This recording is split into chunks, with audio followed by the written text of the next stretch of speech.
Dante's Boxing Nation.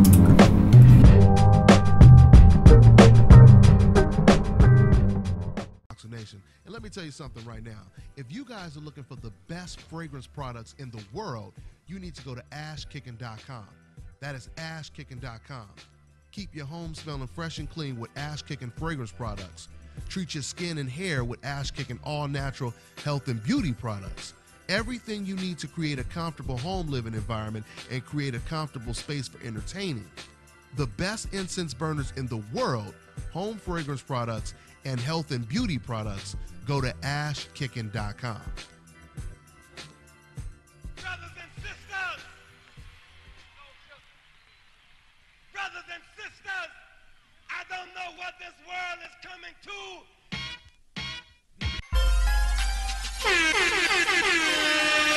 Hey, yo, check this out. This is Flavor Flav, and if you want the whole truth and nothing but the whole truth, so help the whole truth. Hey, yo, you better listen to Dante, baby. Dante!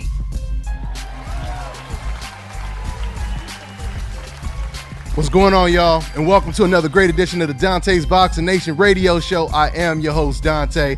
We got another great show for you guys, as always. First things first, let me go ahead and introduce the panel as we always do at this time.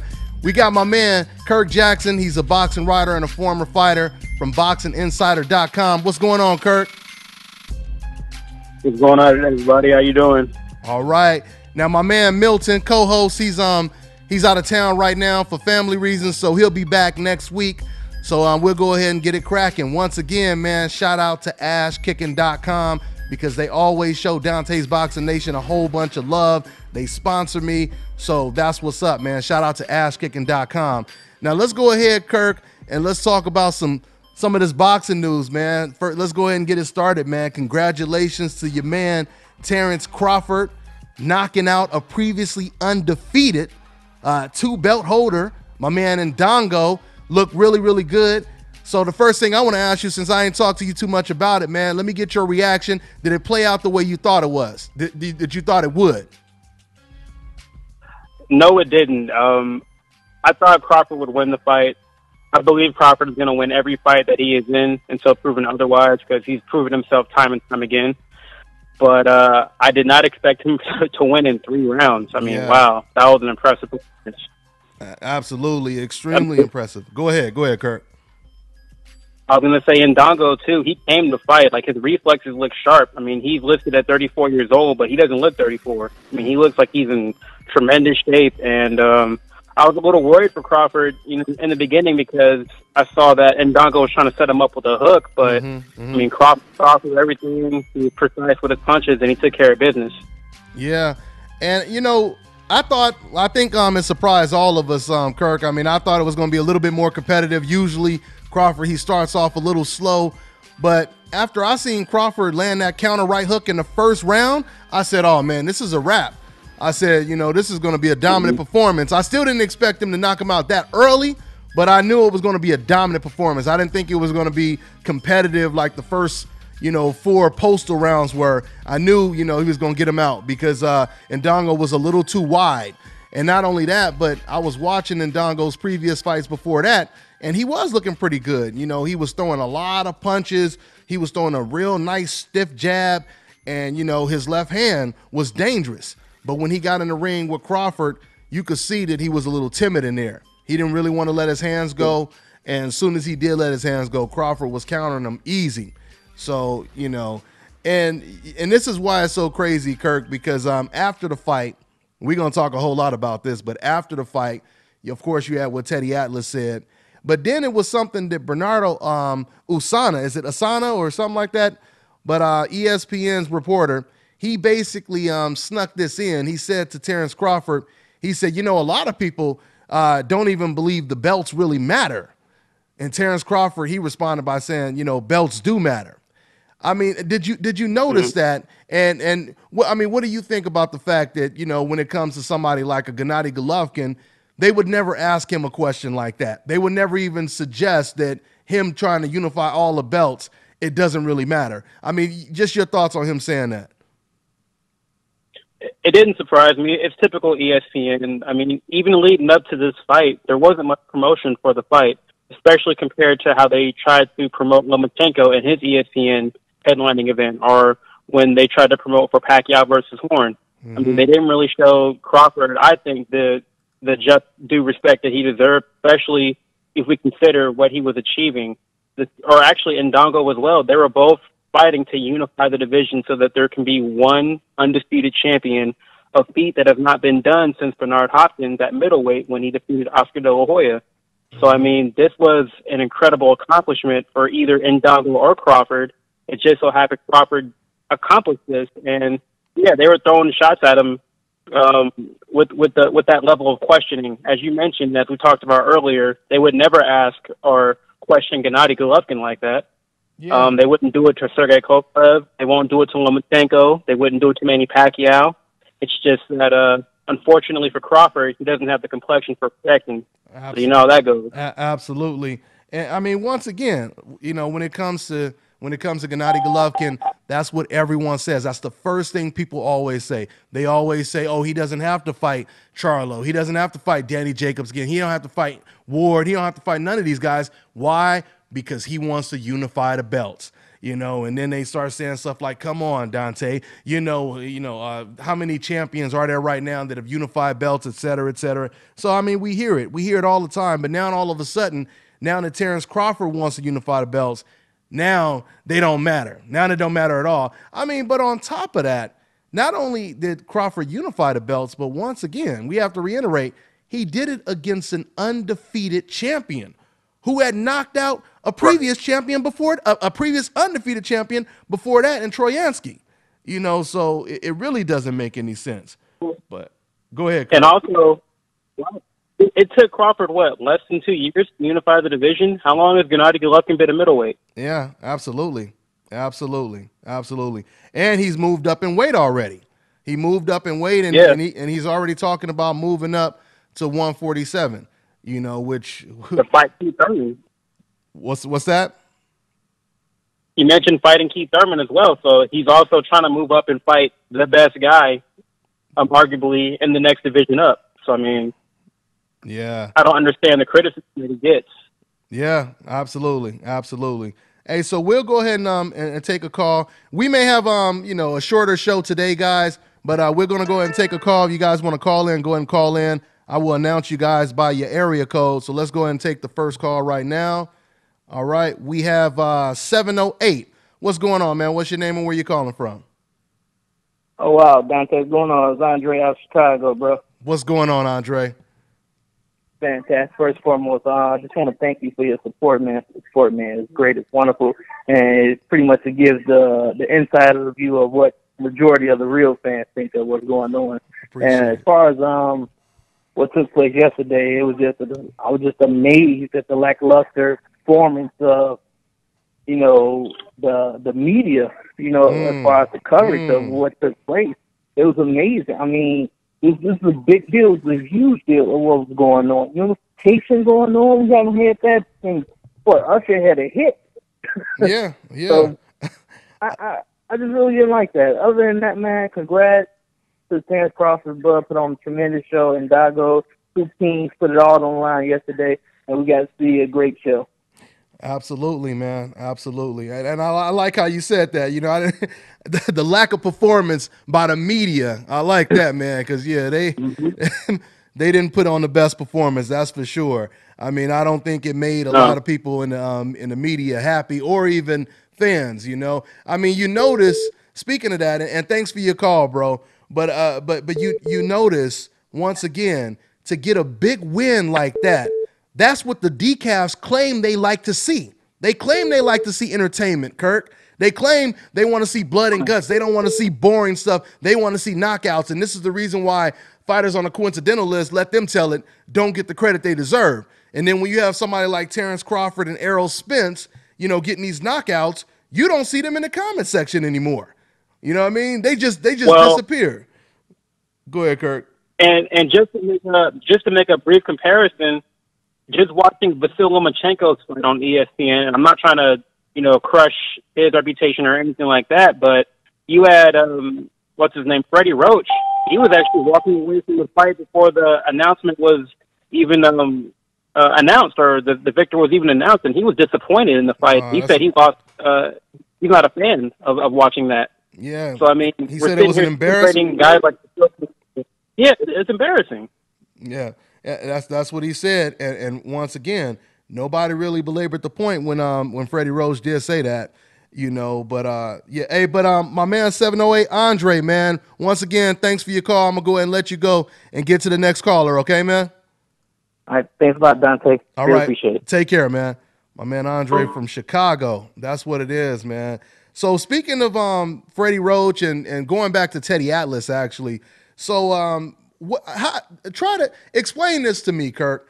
How does Teddy Atlas have, and I have a lot of respect for Teddy Atlas. Usually he's on point, but ever since the Pacquiao decision, I mean, I don't know what's going on with Teddy Atlas, but how does he have Lomachenko #1 over Andre Ward and Terence Crawford? I mean, to me, it would be a little bit, maybe just a little bit of a dispute if it was just Loma versus Crawford.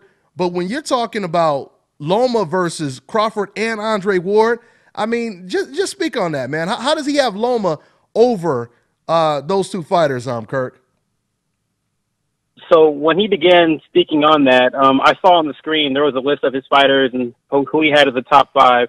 I already knew some bullshit was going to come out of his mouth when I saw Errol Spence had a Cuban flag next to his name. So I'm like, okay, like it's already set in the scene. Oh man! And then I can't call it. I mean, I think maybe he's just so mesmerized by the technical things that Lomachenko can do, and how aesthetically pleasing it is to watch him fight, that maybe he lets that take over the precedent of taking into consideration each fighter's resume. And just because someone isn't noticeable in regards to their style and what they do from an obvious standpoint, it shouldn't diminish what they do inside the ring. It's like, just because Tim Duncan, as far as like a basketball player goes, isn't all that exciting, that doesn't mean a guy like, Dirk Nowitzki is better than him just because he's more noticeable with the things that he can do. Mm-hmm. So, I mean, I think it's just guys not giving credit to other fighters that have put in the work. And I just thought it was a slap in the face and an insult to, you're going to insult your side-by-side commentator, Andre Ward, who has put in work for years and beat the best fighters. He beat pound-for-pound fighters. This man cleaned out 168. He damn near cleaned out 175, or at least he moved up and fought one of the best and most feared fighters who was also a pound-for-pound fighter at 175 and knocked him out. And then you have Terence Crawford, who just unified 140. He dominated 135. He's beat some guys that are, considered pound-for-pound elite or top fighters at least. And it's just a slap in the face. I don't get it. It is. It's extremely offensive when you think about the fact. And just real quick, guys, I see the stream is kind of going in and out right now. But just remember, guys, you guys can always come back and rewatch the entire show. I'll have another copy uploaded on YouTube where it'll be clear and everything without any interruptions. But but going back to the Teddy Atlas pound-for-pound situation, once again, Andre Ward knocked out Sergey Kovalev. You had some websites and organizations that had Sergey Kovalev as high as #1 or 2 on the pound-for-pound list before Andre Ward fought him. So if Andre Ward is beating guys that's already considered top 3 best in the world, how can you have Lomachenko over there, on top of him, that hasn't beaten a pound-for-pound champion at all? Now, granted, he beat some really good opponents with Gary Russell and Nicholas Walters, but he never beat a pound-for-pound champion. I mean, that's kind of like automatically saying he's the Super Bowl champion because he won the Super Bowl 2 seasons ago, right? Without him even having to play one playoff game or even play in the Super Bowl this season, because Andre Ward has already won the Super Bowl this season, basically, when he knocked out Sergey Kovalev. But anyway, let's go ahead and take another call. Let's see what we got over here. All right, we got 978. What's going on? What's your name? Where you calling from, man? Yo, what's up, Dante? What's going on, man? What's your name? Where you calling from? Jose, I'm calling from Boston. Okay, what's good, Jose? What's on your mind, man? Nah, nothing. I enjoyed that fight last night. What's up? It was a good fight, man. It was a good fight. I mean, he knocked him out in the third round. What's up? Crawford made that look easy work. Yeah, and not too many people are doing that. My question is for you. What's your thought on that Lomachenko versus Rigo? You think if Rigo beats him, will he get the credit? Oh, of course he. I mean, I can't really speak for, the decafs in the world of boxing, but I mean, at the end of the day, if he beats Lomachenko and you have people like Teddy Atlas saying that Lomachenko is pound for pound the best fighter in the world, they would contradict themselves if they didn't give Rigo the credit. So that's what I'm worrying about, because I got Rigo to beat Lomachenko, and I love Lomachenko. I'm a boxer myself. I study him a lot. He uses crazy angles, but I got Rigo over him. Yeah, you do. So despite Rigo moving up 2 weight classes and him being an older fighter, you don't feel that's gonna give Loma an edge at all? And Rigo been calling this dude out for a while. He wants that work. So yeah. And then when Lomachenko fought, let's be honest, come on, he hasn't stepped it up. I know Rigo, he been there before. Yeah. He been the underdog against Donae. No, absolutely. I mean, Loma, he had his good wins over Gary Russell and Nicholas Walters, but Rigo is a complete different type of animal, and I think Loma knows that. Man. Yeah, I know. I hope they make that fight. I want to go down on New York. Oh yeah, that's a big one, man. That's a big one. That was all, man. Thanks. All right, man. Take care, man. All right, that's what it is, man. So yeah, of course we're gonna talk about this big fight, the big event we have this weekend. Mayweather versus Conor McGregor is going down.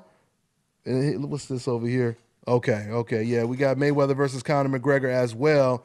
So Kirk, let's go ahead and talk a little bit about this Guillermo Rigo versus Lomachenko situation. So the talks are Dan Rafael from ESPN. He said that he talked with Bob Arum, and Bob Arum has said that a deal has been reached between Lomachenko and Guillermo Rigo. What do you think about that news, Kirk? I won't believe it until I see both men enter the ring. because Bob Arum, I mean, no disrespect towards him, but he has a history of lying and being in contradicting his word, and he's admitted to lying in the past. So it could be a situation where he says there's an agreement in place, and then maybe leading up to the proposed date for the fight, he may say something or have a reporter say, Rigondeaux backed out of the deal, and then may specify as to why he backed out of the deal to make it seem like Rigondeaux's not trying to fight Lomachenko, like they've said in the past for all the other previous proposed Lomachenko opponents. No one's trying to fight him. He's too good, so that's why he can't find any good opponents or whatever the rhetoric or narrative they're trying to paint. So I will not believe it until I see them both into the ring. And it's going to be hard for them to back out of this one because, I mean, at least according to reports, we don't really know what's official until, we see everything come out. But what I'm hearing is Rigo, he actually agreed to $500,000, just to take this fight. And if he did, man, it's really no excuse for Lomachenko to turn this fight down. And once again, man, it just shows you what type of fighter Rigo is. And he's one of those rare fighters that's willing to do anything to prove that he's the best. He has to move up 2 weight classes. He's 36 years old, and he's going to take a pay cut because he got $750,000 against Donae. So if all of that is true, and he still were to beat Lomachenko, man, like the caller said, what do you think? Do you think he will get the credit, like the caller just said a minute ago, Kirk, if he were to beat Lomachenko? I don't think so, because if we look at history, for the most part, look at Floyd Mayweather. We still have guys that are doubting him. Look at Andre Ward. He just knocked out the big bad Russian in Kovalev, and we're still not giving him, well, not us, but many members of the media still aren't giving him the credit he deserves. I mean, according to Dan Rafael, Triple G is the pound-for-pound number 1 guy. And according to Teddy Atlas, Vasyl Lomachenko is the number 1 guy. So I don't think Rigondeaux will get the credit he deserves, unfortunately, from most of the media. But the true diehard, legitimate boxing fans will, of course, acknowledge that man's greatness. Yeah, no doubt about it. I mean, still universally, once again, I believe the winner of that fight definitely, they can go back and forth with Andre Ward when it comes to, who the pound for pound king is. I mean, it would be close. It would really be close. So, but I tell you right now, it's going to be that's a 50-50 fight. I still see that as a 50-50 fight, and I really hope the fight gets signed. Let's go ahead and take another call. Once again, we're having some stream issues as well, guys. So, when you guys replay this video, it'll be re-uploaded, and, the video will be up with no interruptions. We're going to go ahead and take another call, guys. We have 619. What's going on, man? What's your name? Where you calling from? What's up, Dante? What's going on, man? What's on your mind? Where you calling from? What's up, man? Who you got? Charlo or Canelo? I got Charlo, man. To be honest, I don't think anyone beats Charlo at middleweight. I don't think anyone beats him, and I doubt it if Oscar ever puts Canelo in the ring with Charlo, and I doubt it even if Oscar gave him permission to take the fight. I don't think Canelo would ever take that fight. I think Charlo's going to have a very difficult time getting fights at 160. The only fight that probably will end up getting made is maybe him against Danny Jacobs if nobody will fight him, and I don't even know if Danny wants that work or wants that fight, so I mean, that to me that's a real competitive fight right there, Danny Jacobs versus Charlo. But outside of Danny Jacobs, because Danny may be the only guy that's willing to actually take that fight. But yeah, man, that's the way I see it, man. What if Spence moves up? If Spence moves up, well, that's tough right there. Spence, he his stablemate is Jamel Charlo, so that would never. But Spence Canelo. Spence. I see Spence. I see Spence stopping Canelo. I mean, Spence is one of the best finishers. He can go to the body. He can finish you to the body. He can finish you to the head. And the thing with Canelo is he does take breaks off in between rounds, or not in between rounds. In the middle of rounds, sometimes he takes breaks off. And you can't do that with somebody like a Errol Spence. But Errol Spence, I truly believe that he will walk down Canelo Alvarez. I mean, to be honest, even the Kirk Jackson, Kirkland, James Kirkland fight. I thought that James Kirkland, he was effective when he let his hands go and he crowded Canelo, but he just didn't have the defense or the chin. He leaves himself wide open, Kirk, what do you think about that? Canelo versus these fighters that my man just mentioned right now. I think Canelo has no shot against Charlo. Charlo is, I think, too big, too fast. His jab is amazing. He's very skilled, very technical. I think that's a nightmare matchup for Canelo. And I think he would have a better chance against Spence just because I think the size, he's not as big as Charlo. But I still see the same problems that Dante just laid out in regards to what Canelo would have to deal with. Errol Spence is a southpaw. That's always hard to face. He likes to come forward, but he is still defensive, and he has great technique. He likes to apply pressure, and he goes to the body. And, constantly having that mental pressure and that physical pressure, for the most part, it's going to break a lot of fighters down, and that would be a tough thing for Canelo to deal with. Yeah, I totally agree. I mean, now, if you ask me about Canelo versus Golovkin, I think Canelo will win that fight, though. I think Canelo. Yep, that's why he took it deep down. He knew. Yeah, I mean, after looking at the Danny Jacobs fight, after looking at the Kell Brook fight, I truly question Golovkin's confidence in the ring. I truly do. I believe he has a little bit of a bully mentality. If there's someone in the ring with him that has the same type of power or their skill set can make up for the power disadvantage. We don't see the same type of Golovkin. I mean, once again, I always like to compare him to fighters like a Tyson, because these are fighters that were known to be aggressive, come forward to knock you out. It didn't matter how hard you punch, Tyson was still Tyson. He didn't fight different. He didn't, he didn't question himself. I'm talking about the young Tyson before he went to jail. He still fought the same way. Like when he said Razor Ruddock, he said he hits like a fucking mule. When he said that, it didn't matter. Tyson was still Tyson. He still came forward. Golovkin is not Golovkin. When he's in there with a Danny Jacobs, he questions himself. So I think Canelo is the more confident fighter. And I think Canelo, he's going to go in there. He's going to be slicker. He's going to be quicker. Don't get me wrong. Of course, Golovkin can land a shot and knock him out. I mean, it's a very competitive fight, but I'm picking Canelo to win that fight. Hey, man, but thanks for your call, bro. I appreciate it, man. We're going to go ahead and get to the next one. All right, man? All right, man. Thanks. All right, take care, man. So yeah, man, before we go to another call, Kirk, let's go ahead and talk about some of these fights that's on the undercard of this Mayweather versus Conor McGregor fight this weekend, because it's a stacked undercard. I mean, this is one of the best undercards on a pay-per-view, I would say, in quite some time. I mean, I know Sean Porter, he pulled out, and it was someone else that pulled off this undercard. But you still have Gervonta Tank Davis. You have Tabiti versus Cunningham. Shouts out to my man Kevin Newman. He's on that card. You got Badu Jack versus Cleverly. Tabiti versus Cunningham. How does that one play out, Kirk?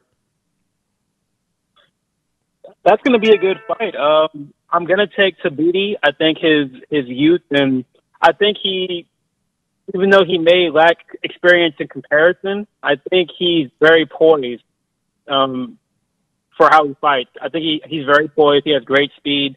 I think he's gonna win the fight. I think it's a great opportunity for all these TNT fighters to really, shine on the biggest stage. Unfortunately, leading up to the fight, Mayweather and McGregor have kind of overshadowed everybody, and that includes, fighters not involved in the fight. Terence Crawford's fight, even Andre Ward and Kovalev, because the fight was announced, during their fight weekend, and Miguel Cotto, who fights on the same day. But, at the end of the day, the TNT fighters, I think, will benefit because they're going to be fighting on that huge event, and they'll be getting exposure. Yeah, absolutely. Absolutely. I mean, it's a great card, and then we have the main event. I mean, has your opinion changed at all when it comes to how this fight is going to play out, Kirk? Mayweather versus McGregor. No, and actually, when you broke down the Crawford and Indongo fight, it actually reminded me of the Mayweather and McGregor fight, just because Indongo, you can see, clearly didn't have the experience. It was kind of jittery and didn't seem like himself fighting against someone who's much more skilled or, highly skilled and experienced. And, you kind of saw him fall apart due to Crawford's pressure or whatnot. I think we'll see the same thing with Mayweather. The only way I see Mayweather losing this fight is if he takes a dive. And that ain't gonna happen. Since you just said, that fight kind of reminds you of Mayweather, Conor.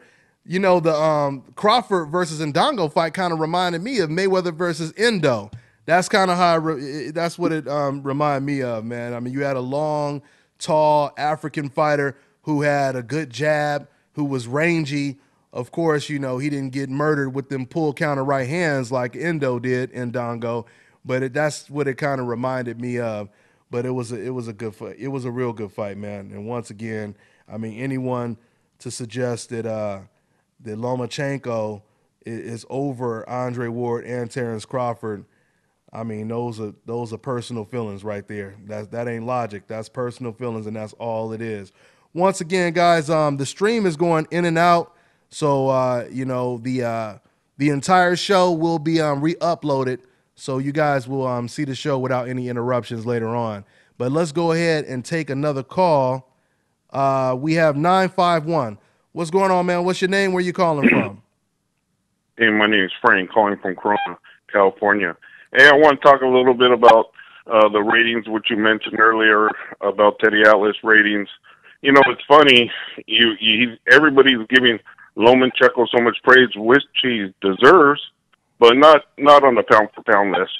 I'm kind of disappointed Andre Ward for not speaking up a little bit more about himself. After his time off, he needs to do as much marketing as he could, and he could at least, told Teddy Atlas why he should be number one. If he didn't take that time off, man, there would be no doubt. But for all the it's kind of funny. Lomachenko hasn't put in the work, and he's recently just came aboard, and they're giving him so much praise, but these other fighters have been here for a long time. They take 2 years off, they move down in rankings, just like Mikey Garcia. Why ain't he on the number one? You know what? If he would have got the fights that he wanted when he wanted them, the ratings would be all different, and it would be totally all different. But you got to kind of blame the promoters for the rankings as well, because sometimes they're not giving the fighters what they want. Even though they say they are, they're not. So, yeah. Hey, I agree with you. I mean, I don't know if it was Andre Ward's place or if it would have really made a difference for him to go back and forth with Teddy Atlas, because, I mean, you know, to me, when people were set in their ways, I don't think it would have really made a difference. I mean, Kirk, what do you think? Do you think Andre Ward should have you know, went back and forth with Teddy on his pound for pound list, or what? Or address it at all? Yeah, I personally would have liked to see him address the situation and tell Teddy, you know, maybe in a playful way, like, hey, Teddy, what about me? Shouldn't I be number one? I just beat, you know, such and such and did this and that. So, I mean, I would have definitely liked to see Andre do that. And to the caller's point, I do agree the promoters kind of have an effect with how the fighters are rated. But more importantly, I think the media that is most responsible for how fighters are perceived and how they're rated. Because, no doubt. You know, a lot of fans, you know, by Jim Lampley and by Teddy Atlas and by members of the media as to who is, you know, the top fighter. And, you know, like even with Canelo, for instance, you know, he's doing a smart thing by fighting Golovkin just because I think the time is right and he can take him out now. But also, if he fights and beats Golovkin, due to public perception as Golovkin being this big all-time great monster, Canelo's not going to have to fight anybody for a year or two. You know, not anyone of importance. Let me tell you something about that. I think the person who don't get enough credit at all is Cal Brook. If Cal Brook didn't take that fight, Cal Brook would be on this pound-for-pound list. He took one for the team in boxing. Unfortunately, the break in his eye really messed him up. So you could see that when he fought Earl Spence. So the thing is, Cal Brook is not getting enough credit. That's why Canelo took the fight. So, you know, I believe Canelo's going to win the Golovkin fight because Cal Brook exposed Golovkin. And imagine, if he was just as big as Golovkin, it would have been a lot damaged. So, you know, it's funny how situations go in boxing, but, you know, some people take one for the team. And I as a fan, I would have probably rather have not see Cal Brook do that, have that fight, because he would be doing a lot of damage right now at the 147 pound and 50, you know. So, it's just unfortunate, but I don't think he's getting enough credit. So I think Canelo's going to win the Golovkin fight. Yeah, I mean, and Kell Brook, I mean, to me, he deserves credit for, you know, basically revealing the blueprint, you know. I mean, and I don't even know if we could really say he revealed the blueprint when it comes to Golovkin, because, you know, we've seen chinks in the armor when it comes to, what's his name, Kirk, the southpaw. What I'm going Willie Monroe? Willie Monroe, that's what I'm trying to say. Willie, you know, when we seen the Willie Monroe fight, I mean, I guess you would have to give him credit too, because I mean, this man, he had no power at all and went toe to toe. It was like David and Goliath when you think about it, and we seen how Golovkin reacted and responded, and that's the same thing we seen in the Danny Jacobs fight. You know, only thing is Danny didn't press the issue as much as he should have. You know, so he allowed the fight to be a little closer than it had to be. But I truly believe Danny, if he had, you know, just a little bit more, he probably could have knocked him down or hurt him, which I believe Canelo is actually going to do. I believe, you know, Canelo, he's going to continue where Danny Jacobs left off. That's how I believe that fight is going to, you know, play out. So, but, you know, we'll see. I agree. Yeah, we'll see. Hey, man, but once again, thanks for your call, man. I really appreciate it. We're going to go ahead and get to another one, and then we're going to wrap it up since we're having some streaming issues right now. And once again, all right, man, we'll take care, all right, man? Go ahead and take care, bro. All right, man. All right, thanks for your call, bro. Yep. Yeah, Kirk, so we're going to go ahead and wrap this one up early, Kirk. Like I said, there's some little streaming issues and everything. But what else is on your mind, man, before we go ahead and wrap it up. I think I'll take one more call, and then we'll go ahead and wrap it up after that. I know it's not boxing related, but I wanted to give a shout out to Dick Gregory, who passed away. Absolutely. Rest in peace to my man Dick Gregory. That's what it is, man. Yep. And let me go ahead and say to Colin Kaepernick, man, keep your head up, man.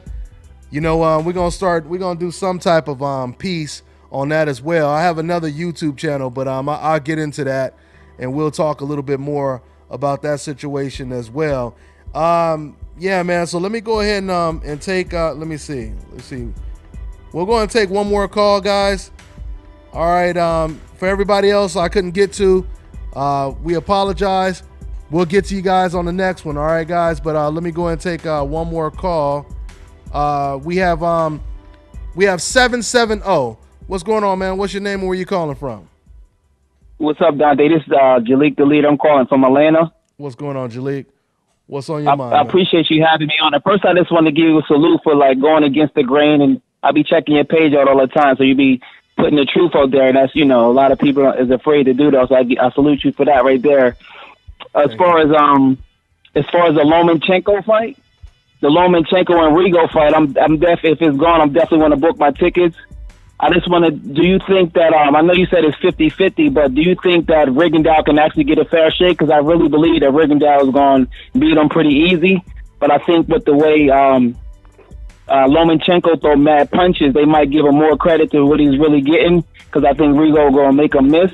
I wanted to ask your opinion on that one. And I also wanted to ask your opinion on, do you really believe that Lomachenko should be marketed as having that many fights, when clearly with that world championship of boxing, it seemed like that was a real fight, because really him and Rigondeaux had the championship at the rate around the same amount of fights. So what's your opinion on those two? I mean, I talked about that a while ago. I said, people would keep talking about, Lomachenko having like 6 or 7 fights, and they're not including the World Boxing Series fights that he had. Yeah, man. I mean, those were fights with no headgear on. He was fighting against top level opposition. So those fights should be included when it comes to his professional record. I totally agree with you on that. I mean, when it comes to him facing Rigo, yeah, that's a good point. If they'll give him a fair shake because he throws a lot of punches. But I believe when you're in the ring with someone as slick and smart as Rigo, he's going to nullify the volume punching, just like Mayweather did with Manny Pacquiao, and just like Terence Crawford did with Indongo. Indongo throws a lot of punches. He didn't really throw a lot of punches, against Crawford, because, Crawford forced him to think before he threw a punch. I think it's going to be the same way. I think it's going to be the same way with Rigo. Loma's not going to be able to just throw punches and just switch angles the way he's been able to do with fighters like Walters and Mariaga. So I believe it'll be a chess match. I believe it'll be a chess match, and that left hand may be the deciding factor. Rigo's left hand, man. What do you think, Kirk? Yeah, that's a great question. It's interesting how the fight will play out, because, when you do fight against someone who is more skilled than what you're used to facing in regards to opposition, your game plan and the things that you can do are limited. And you'll notice that as you're in the fight. So it will be a fight of adjustments. I do also fear that, if Lomachenko can get his shots off, the pity pat shots or whatnot, how that will be interpreted and scored by the judges. So I hope that would not be a factor. But then again, to your point, Dante, he may not be able to get those shots off due to the skill level of Rigondeaux. His output will be limited because he's fighting a defensive master. So it'll be interesting to see how it all plays out. Hopefully we get a fair decision, either way for each fighter. Yeah, absolutely. But that's a great point you brought up once again, my man, because, yeah, if the fight is close, I mean, if Rigo were to win 7 rounds to 5, that means he's going to lose the fight, most likely, so right. Yeah. He probably has to win damn near 10 rounds to 2, 9 rounds to 3. It has to be a complete wipeout for him to get the decision he deserves in this fight, so we'll see what it is, man. But once again, bro, I want to thank you for your call, man, and we're going to go ahead and get to another one before we get up out of here. Take care, all right, man? All right, man. Thanks. Good looking. All right, man. Take care, bro. All right, Kirk. We're gonna take another one. This might be an international call. Let me see what it is. All right, caller, you are on right now. I don't have any area code, so where you calling from? What's your name, man? What's up, Dante? What's going on? Who's this? Hello? Can you hear me? What's your name? Where you calling from, man?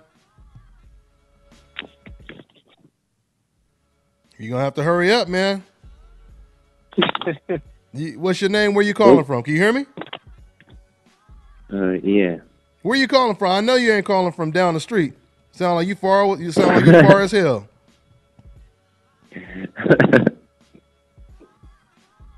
Hello? Okay, man. We gonna have to let him go, man. He trolling. He trolling. Yeah. But anyway, hey, Kirk. Yeah. So, yeah, we gonna go ahead and wrap it up, man. Once again, Mayweather versus Conor McGregor this weekend. Does it surpass Pacquiao numbers on pay-per-view buys and all that, man? I believe it does because I don't mean this in a negative way, but there's going to be a lot of people, a lot of white folks who want to see this fight.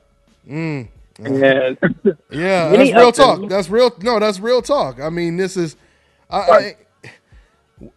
Go ahead, Kirk. And we'll say it for I'll say it for what it is. A lot of them want to see Mayweather lose. They want to see a black fighter who's been extremely dominant throughout the course of his career lose.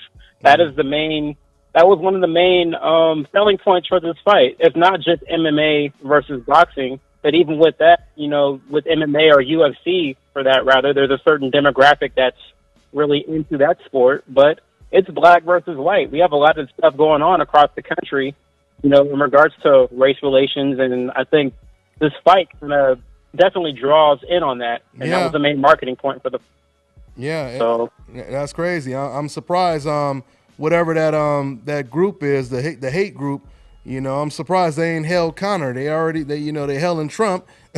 I'm surprised they ain't held Conor yet, you know.